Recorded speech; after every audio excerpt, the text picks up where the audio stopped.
questions I did have, but maybe you can address it in the closing statement or not. But if you do lose, will you support the other one who does win? Because that's what we need, unity in our party. So we'll start at the other end. Mark, why don't you close the statement, then Brian, and then Tim. Yes, I want to first commit that whoever wins this primary, I will support. Because I think it's too critical election here. Because after all, our future is at stake.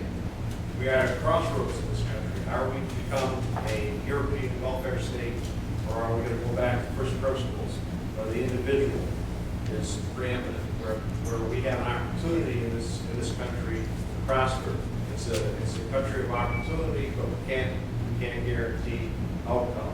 I believe that this election, 2010, as I said, is so critical that all of us have to make our commitments to, as was said earlier, to talk to our friends and neighbors, all those on our email list, to come out and make sure that they vote for a conservative candidate here, this Republican primary, because it is so critical.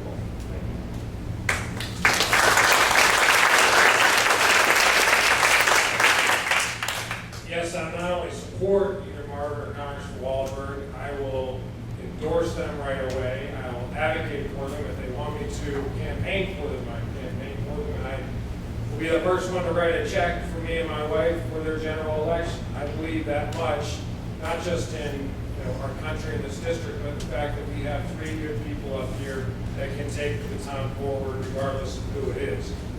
We need to beat Mark Schauer, and I will encourage you guys to use the Matt Noah line if I'm not fortunate enough to win.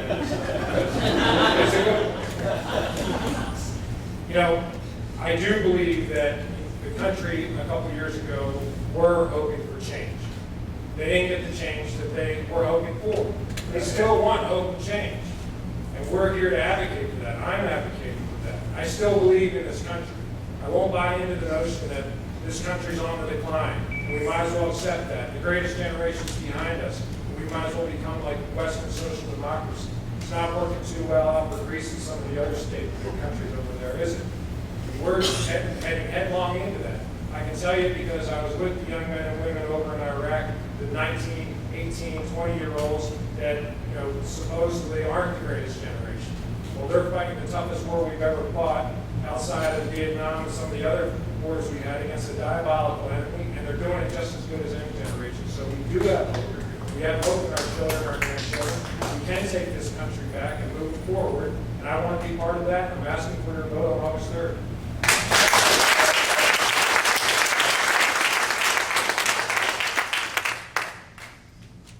Well, I'm asking for your vote as well, and I'm thanking my colleague candidates here for their efforts. It's, as Marvin said to me one day sitting in Wood TV for an interview, this is tough work. Well, it is. It is, but it's good work. 20 years I had in the private sector, working there, good work. But this is honorable work as well. And I commit to my 2 candidates, colleagues here, as I've done several other places, that absolutely I will endorse and support, and this Jeep Swede will even make a contribution. Because we have to take this district back. We have to send Mark Schauer home. That's the one congressman we can send home. We can't send all the others. But he's the one we can. He is honest. And he has not been found faithful to this district or this Constitution. It cannot be a partial victory. I certainly want to unite, not divide. Why would I ever want to divide? But I also am unwilling to accept partial victory. Wood, Adams, Jefferson, Madison, Washington, Hamilton, Franklin, when they said we pledge our lives, our fortunes, our sacred honor, would they have ever accepted partial victory? Would Reagan, when he stood at the Berlin Wall, when none of us expected that that would go down, and he stood up and said, Mr. Gorbachev, tear down this wall, do you think he would have settled for partial victory?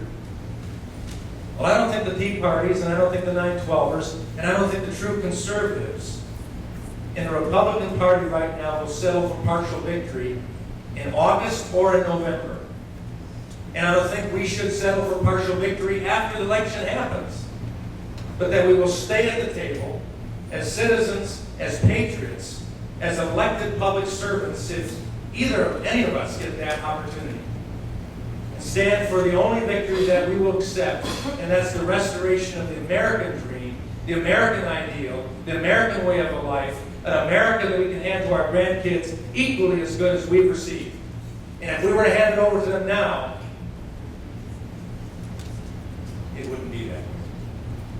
So I commit to you to stand true to the ideals of our framers and our founders, and the oath of this Constitution to represent you if you give me that opportunity and I ask you for it. Thank you.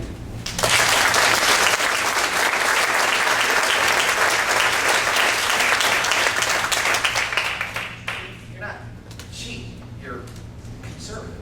Right? That's what I said. I say frugal and conservative when it comes to fiscal issues. Thank you, so everybody, for coming today. Right. There's one last order of business we need to take care of. If you Do don't you need a mind. mic? No, I don't need a mic. We didn't do this at the beginning. I would like each of my fellow patriots and Americans to stand with me, pledge allegiance to the flag of the United States of America. Ready? Salute. I pledge allegiance to the flag of the United States of America and to the republic for which it stands, one nation under God, indivisible, with liberty and justice for all. Thanks, Joel. And if none of you had enough, on Tuesday, all three will be on my show, Live with Frank on WBCK, where I'll have control of the mic, guys. And also, Mark, you're still invited. Come anytime on the Live with Frank show. Thanks, everybody, for coming.